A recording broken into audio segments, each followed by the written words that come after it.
Hello. Welcome to Danny Bauer Power Hour. It says there's two people here. Is that real? Who are you? Show yourself. Can you guys hear me? Are you here? I'm very curious. Now there's one person here. You didn't want to show yourself. How dare you? I'm actually going to turn my amp off and put my headphones on. I thought I got everything ready, but obviously I screwed something up. No!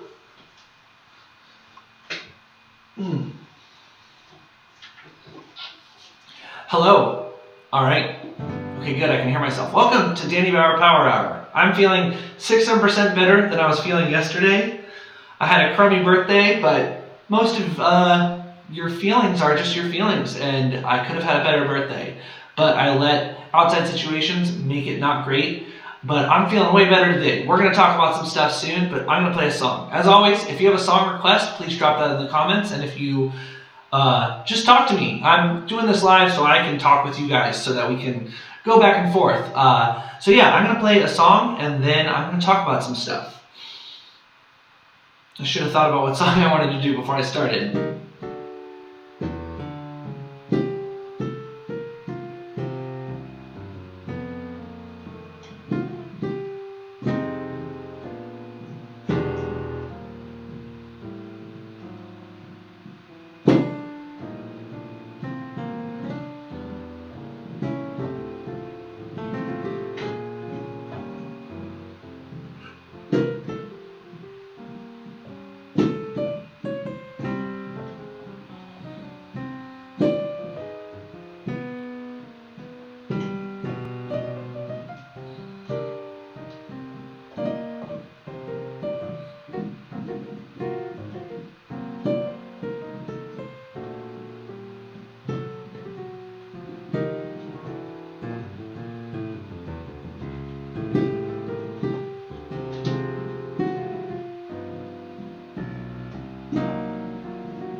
Looks like my head's chopped off. I'm gonna fix that. Hello, hello, welcome to Danny Bauer Power Hour. Let me see. Lower this and do this. Okay, that's better. I think my head will be less chopped off now. You set it all up and then it moves. So that's all I got. Yeah, okay, so today, welcome, whoever's here, please say hey.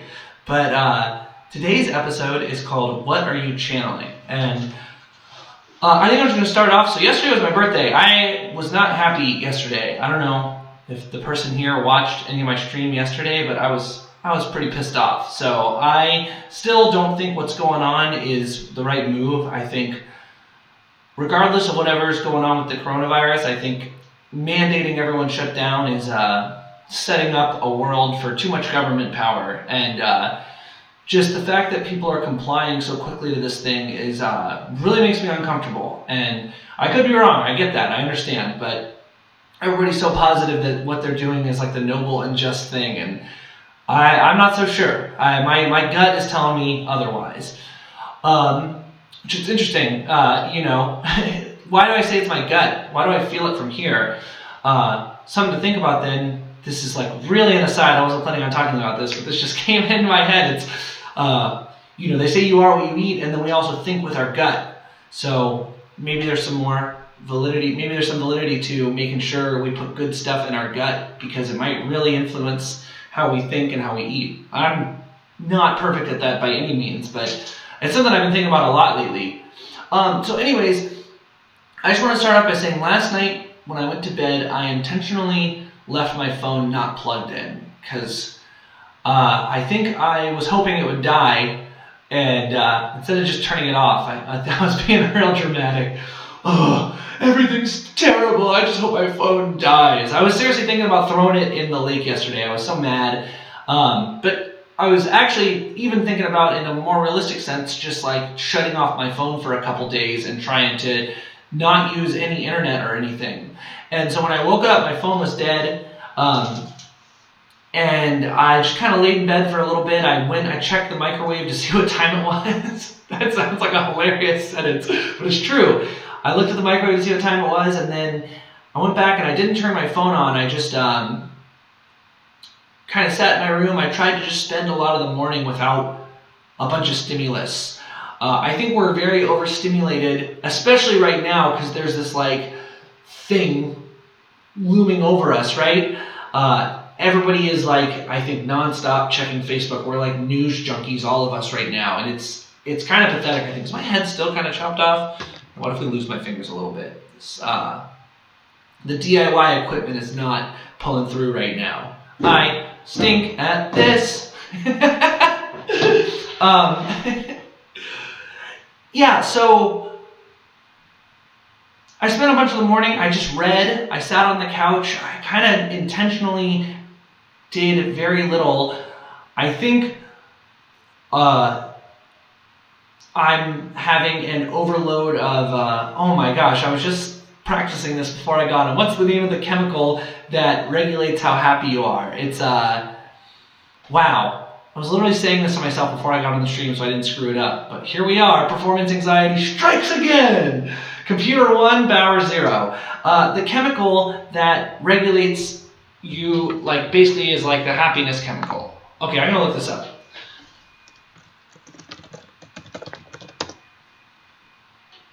Dopamine. Yeah, I literally thought of it as I typed in happiness chemical. Dopamine. I think with these little black boxes, we've put like our dopamine receptors on overdrive. You know, I won't even go down how porn does that route, but that's out of my life. But just these screens, and every time you check your phone, it's almost like a gambling dopamine release where you don't know if you're going to see something good or bad or anything at all, and there's kind of this like little high you get where every time it's like it's a random reward. And I think my dopamine receptors are jacked up from screens right now, and I am willing to bet that most people's are.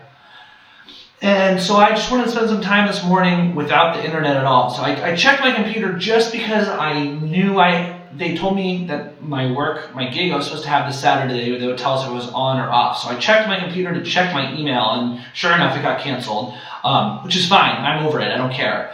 But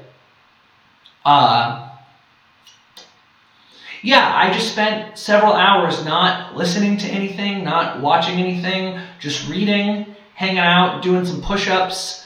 I played a little bit of piano without a timer set or anything, and it was really nice. I felt way relaxed, way calm, and things were just a lot better. And, you know, it makes me think, it's like ask yourself, when you wake up in the morning, is the first thing you do check your phone? How many minutes do you spend on your phone before you get out of bed? Like, there's this thing called the Hearthstone, right? Which your Hearthstone is your guiding stone. It's the thing it's your rock. It shows you, it's your legend on your map. It shows you where to go. Like, for so many of us, our phones are our Hearthstone. And if you say, I can't live without my phone, and literally mean it, it's on you. I'm talking to myself here too. So, it's on you to learn to live without your phone. I'll tell you, the happiest person I know, his name is Darren. He lives in Columbus. He's never owned a cell phone, and he's the happiest person I know. And one time, he came to visit, and I told him about a jam I was going to, and he just found it on his own, and he had a whole 2-day trip to Chicago without a cell phone, went and probably saw more stuff than most people see. I think he sleeps like 4 or 5 hours a day, and he's always peppy, always ready to go, always on it. And he loves God and doesn't have a phone. And most people hate God and have a phone and are miserable. And obviously this is a sample size of one, but last time, or when he came to visit, I was talking to him about how he's really good with directions, and I was like, oh yeah, this thing is sliding down. I think that's what's going on. Sorry for the headless stream. But he doesn't have a phone, and he knows how to get around. He goes to Chicago, first time ever, and he can find his way around. I tell him an address, and he remembers the address, and then I'm assuming he looks it up on a computer at some point, but he figures out how to get there. And I was talking to him about how cool I thought that was. And he said, I made a joke, it's almost like not having a phone lets you know your way around. He's like, I know, my thoughts are still my own, imagine that. And that echoed with me in such a serious way. So that brings me to my what are you channeling thing. So today, all day, for some reason, the word channel popped into my head. And I was just thinking about the definition of it. I was looking it up. There's a bunch of different definitions of channel, right? And there's pretty much... a channel is a body of water that connects two land masses, like the English Channel. And there's a lot of man-made channels. It basically has to do with bodies of water connecting land masses. And it came around about 700 years ago in the 1300s, and it's a word that's developed to kind of mean a tube or a pathway or a connection between things. So there's like political channels where political leaders talk to each other, television channels, now YouTube channels. And I think it's interesting that all these things, and then keep going on that, there's also, you can, like, to channel, which is to invoke or instill or let flow through you. It's interesting how this word channel is originally associated with water, right? And now it's associated with these digital things, and also to channel being like invoking something through your body. So I was thinking about the word channel, and I was thinking about the word vessel. Like, a vessel is a ship. It's also a hollow body that contains liquid. And in religious terms, especially biblical terms, people talk about their bodies being a vessel. So if you think about it, you've got a soul, and your body is the vessel for your soul while we're in this planet, while we're on Earth. And we can navigate through channels, and right now with our black boxes, we go through all these different channels. You know, these apps are like channels. Instagram is a channel, Facebook is a channel, and even within, like, YouTube, the YouTube app is a channel, but on YouTube, I'm subscribed to different channels, right? And if you think about it really in a liquid sense, imagine you have a channel of water and it's clean water to drink out of, and then you drop just like a little bit of poison in the water. That can permeate the whole channel, and it could be a huge channel of water, and just a little bit of poison can poison the whole thing, right? So this is a question for me just as much as you. It's, what are you channeling? Are you looking at stuff that is lies or is truth? Are you looking at stuff that's designed to elevate your spirit or diminish your spirit? Did you even select your channels? I think a lot of people pick the default channels. And if you think in the water metaphor again, imagine you're in a land and there's channels of water, but they don't really go necessarily where you want them to go. And part of what has made society flourish was controlling water, right? People dig new areas for water to flow through, to get to wells, to get to these different places, to increase the quality of life for everyone. And if we only ever let the default channels happen, we wouldn't have progressed in the way we have, I think. Who knows? But think about the channels that you allow to flow into your soul, to flow into your vessel, which permeates into your soul. I think even like on Netflix, like there's or like these TV channels, which are now like apps, but they're still channels, right? Think about what you're letting flow into you, these pictures and these sounds. And if it's poisonous, you're poisoning yourself. And that sounds really intense, but I just think we don't realize how much we look at stuff that is degenerative, and we think like, oh yeah, I can watch like someone on screen slice people up, and I know it's just a movie, but I think it does affect you in certain ways. And the question is, what are you channeling? You know, are you reading stuff that invokes hope for your life and hope for humanity, or is like doomsday kind of stuff? When you get off your phone, are you happy or are you mad? I feel like I've been at a point where I'm mad because the channel of Facebook has been poisoned with this virus, you know, and not looking at my phone all morning. Of course, as the day went on, I eventually cracked. Old habits die hard, right? And I'm not sure how to get down to very minimal cell phone usage. It feels like I'm going to miss out on something, right? Which is so silly, but I think we channel stuff into our vessels of our bodies, like movies and videos and stuff we read, and some of them might be poison, and if we're not really careful about making sure the poison streams don't come into our vessel, we're going to poison the whole thing, because like I said, just a little bit of poison can poison the whole well, right? Okay, there's two people here. Does that make sense? Let me know what you think. What do you think of that?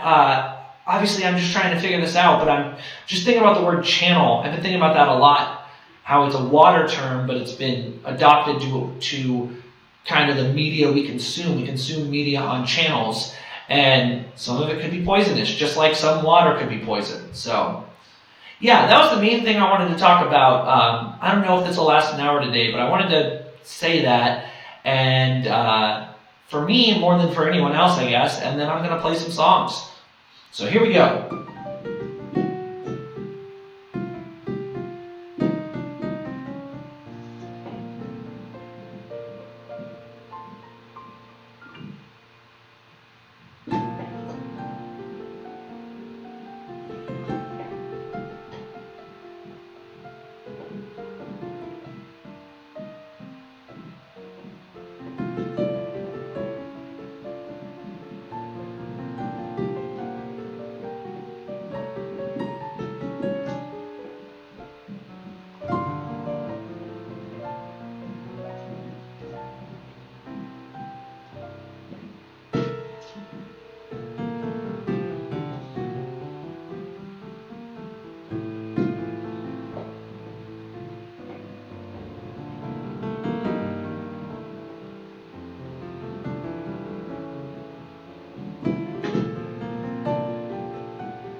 That is the Fairy Temple theme from The Legend of Zelda, which, if you know me at all, you know I love video game music and I know a bunch of video game songs, but I don't really play video games anymore. I don't think they're really that good for you, but I did play a lot for a long time.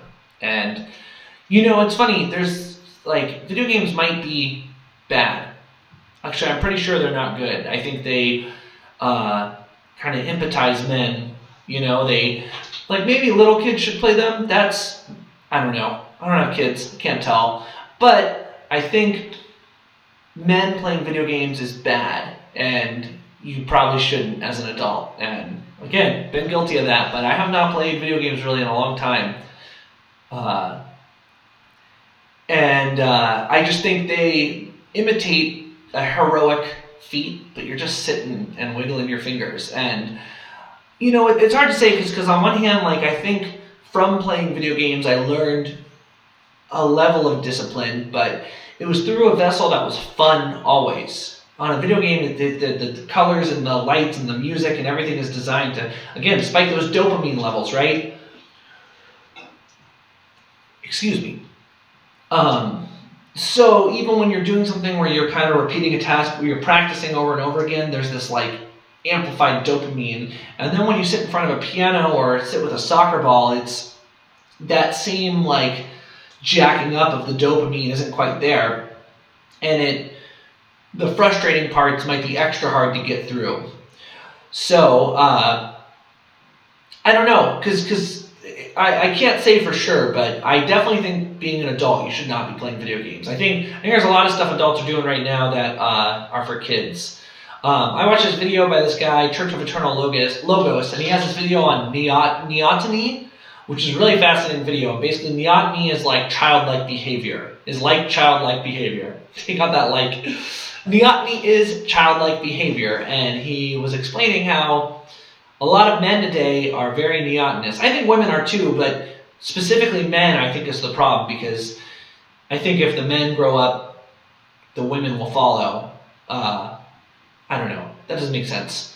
But I think men, like playing video games and just eating chicken nuggets and smoking pot and just kind of having this like, oh, it's whatever, man, kind of attitude is a neotenous thing, and we need men to grow up, because there are grown-up men everywhere who, those are the ones who win out when it gets to violence.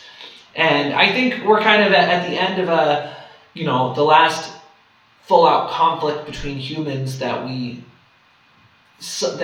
Americans anyways really saw firsthand was World War II. So, 80 years ago? So we're coming on, my dad was born in the 60s. There's people younger than me are like the third or fourth generation of people who have no real connection to somebody who was at war. My great-grandpa fought in the war, but I didn't really know him. He died when I was like 8. And even when he was alive, he was bedridden. So I just remember him as like a bedridden old guy. We never talked. I wasn't old enough to talk to him, and he was too old to talk to me, really, or too gone to talk to me. But so we have all these men who don't really have a thing that has caused them grown up, and that they're attracted to these kind of wimpy political ideas. They don't understand how close violence is always, and this thing going on right now, this is kind of a big awakening. For me, I am doing push-ups. I've been on a path trying to be more aware of what I'm eating, but I'm being even more aware of it. But I've been going on runs, doing push-ups, trying to get strong. And I think, the T levels in men is at an all-time low. Maybe you guys don't know this. See, I feel like sometimes it's funny trying to do something like this, because there's so much swimming around up there. I want this to be kind of loose, and sometimes there's things that you think everyone knows, but then you start talking to someone, and where they're coming from is so far away from where you're coming from, and they probably know stuff you don't know, but this is kind of a way for me to get some of the things I know out there, and if it's valuable to you, let me know. I feel like I said no like 20 times, but the testosterone levels have been dropping like 1% in males. The stat I read was something like 40-year-olds every year have 1% less testosterone than the year prior since like 1980 or 1985. So we're like 30, 35, 40% lower testosterone than a 40-year-old man today has 30 to 40% less testosterone than a 40-year-old man in the 80s on average. And on one hand, yeah, testosterone is the thing that causes you to scream at people and maybe punch people and stuff, but testosterone also is like why like your grandpa maybe rage built a house, and guys today are so soft, and again, it's not like the softness isn't this like inherently super bad thing, but there's no masculine real figures. I mean, I think that's why Trump is the president, because people were drowning in femininity, and some people said, yeah, we need a man who's not afraid to just say exactly what he's thinking and doesn't care about where the chips fall. And I think for me, I'm starting to see that for a man, I can't speak for women. I mean, I guess I can to a little bit, but as a man, I think your role is to say what you think the truth is and accept the consequences. And I think the more people who just shut their mouth and just get in lockstep, even if they don't agree with what's going on, the more likely it is we walk off a cliff. And that's what I was saying yesterday. I feel like we're heading toward a cliff right now. And I could be wrong, but I think the grace in all of this from God above is, even if I'm wrong, I am saying what I believe to be true, and I'm saying it knowing that it's not what people want to hear. And I pray that I'm protected through that. You dig? So, what am I trying to say? I'm not sure.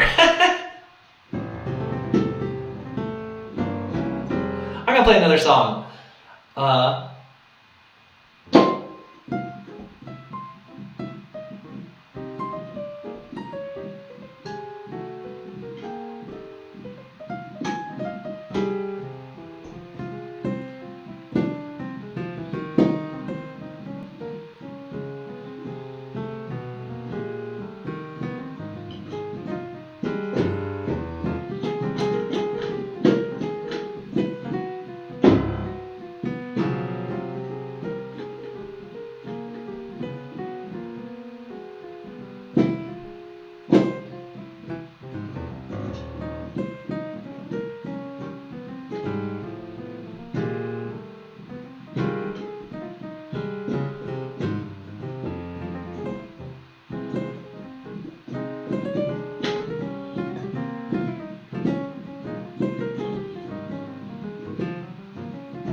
I saw an interesting comment on a video earlier today about the drain the swamp phrase, and the person said something very cool. They were saying, yeah, like everybody was waiting for the swamp to be drained, and this thing going on right now, this is the draining of the swamp. But the swamp is all of us. The swamp is every bad thing you've agreed to just in the name of physical pleasure or money or whatever is like part of the swamp. And this whole thing going on right now where the system we set up just got yanked out from under us, this is the draining of the swamp. This is like, I still think what's going on is insane, and I don't agree with shutting down everything. But this is the chance to look at, what are you channeling? Where the water flowing into your vessel, is it poisonous or is it pure? Is it clean? Is it healthy? Or is it dangerous? Just really ask yourself this. That's what I'm asking myself right now. Like I said, I went running. I'm trying to look at my diet more. I'm looking at doing like a meat boy diet and just going way more on meat. But even with that, I'm trying to switch from doing less like microwave popcorn chicken and stuff and doing more cooking chicken on the grill. Even though it takes longer to prepare, it just has more meaning to it, has more vitality to it. And what are you channeling? And in this time, is your vessel a swampy vessel or is it a clean vessel? And I think if you clean your vessel spiritually and physically, you're going to survive whatever's going on. But if your vessel is a disgusting, gross, moldy swamp, you might be in trouble. So I don't think this is an imminent thing. And I think if it's gross, start scrubbing. That's where I'm at. I'm trying to look at the ugliest spots of it and start scrubbing them. And I encourage you to do the same thing. It's like, yeah, it's nasty. Yeah, start scrubbing. Good, you found it. That's what we got to do. I think that's what's being called upon us right now. I think seems like it's been in a nosedive it's not been in a nosedive until the last few years, but for a while it seems like more degeneracy has been allowed to slide, and honestly, with YouTube coming around, it was like when I was in middle school, the internet was like an anything goes thing. You could see all sorts of crazy shit on YouTube. And now it's even like they don't let certain stuff happen, but you go to the front page of YouTube and there's gay men showing girls how to do makeup and stuff. It's like, just imagine 30 years ago, people would be up in arms about that. And so I think it's been a nosedive in the past few years where people have really started to abandon God's law. And a lot of people who didn't even believe in God were following God's law. People today still end up following God's law without a professed belief in God. But if you believe in God, it's easier to, adhere to it, especially in the times where it's really easy to take the easy path. Actually believing in it, not just using it as a tool, but professing a belief for God will help you in those times, because those are the times that you're challenged the most. And so what are you channeling? Is it clean or is it dirty? And I'm gonna wrap it. I'm gonna play one more song and wrap it up. But I'm gonna say this. I've been saying this every time I've been streaming. You can always say no to whatever somebody tries to tell you to do. Nobody can really force you to do anything. And if somebody is trying to get you to do something that's against your moral code, just know no is an option. And if you say no with conviction and you mean it, the only reason people get away with doing so much stuff is because nobody says no. If you say no to somebody, they don't have an answer, because people are used to getting what they want. And if you say no, you will be protected. So here's one more song, then I'm going to wrap it up. Thanks for tuning in.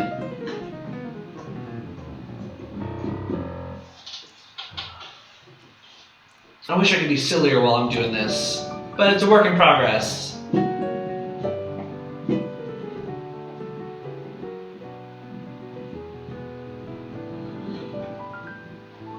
Let me do a ballad.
That's jazz, baby. Jazz, jazz, jazz, jazz, jazz, jazz.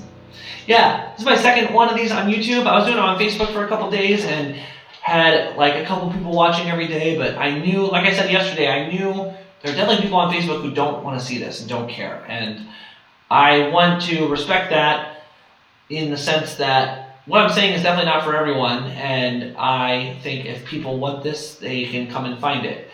And I'm going to do a couple of these and not really try and promote them at all, and just try and work on getting better at it, especially if I can do it with no one watching. It'll get easier with people watching. So, yeah, that's it. I'm going to wrap this one up a little early today. I just wanted to bring up that channeling thing. Something about it was just speaking to me all day today. So what are you channeling into your vessel? And you can always dig a ditch to send a stream of poison the other way. I guess I'll tell you this. I was talking about video games earlier. I definitely, for a while, wouldn't play video games, but I would watch people on YouTube play them. And sometimes on a day, it might be like an hour of watching it, but sometimes on a really bad day, it could be way more. On like those, when people have like lay in bed, watch Netflix days all day. For me, if I had a blow like that, it was watching a bunch of video game stuff. So when Lent came around, I unfollowed every single one of those channels that was people playing video games. And they would, obviously, YouTube would have them come up recommended for me again, and I would just like vigorously unfollow it, say, no, I'm not going to watch it. And when did Lent start? Like 3 weeks ago? I don't know exactly, but since then I slipped up once. I watched one video game video one time. And yeah, so I had a channel of water going into my vessel that, on the surface maybe doesn't seem that poisonous, but it was eating time out of my life, time that can be used for way better things. And I had to dig a ditch to send it in another direction. And, even I just think the metaphor, especially the first week or two, a lot of video game videos, YouTube thought it's like, oh, he loves these though. So it was recommending me other channels, like even recommending videos from the channels I had unfollowed. And I would just keep clicking, not interested, not interested, not interested, not interested. So I had to like prune it, to switch the metaphor entirely. But yeah, so what are you channeling? You can always say no. Also, don't have any fear. Fear can kill you, and do not be afraid. Okay, cool. That's it. Wrapping it up. Thank you all. I will catch you next time.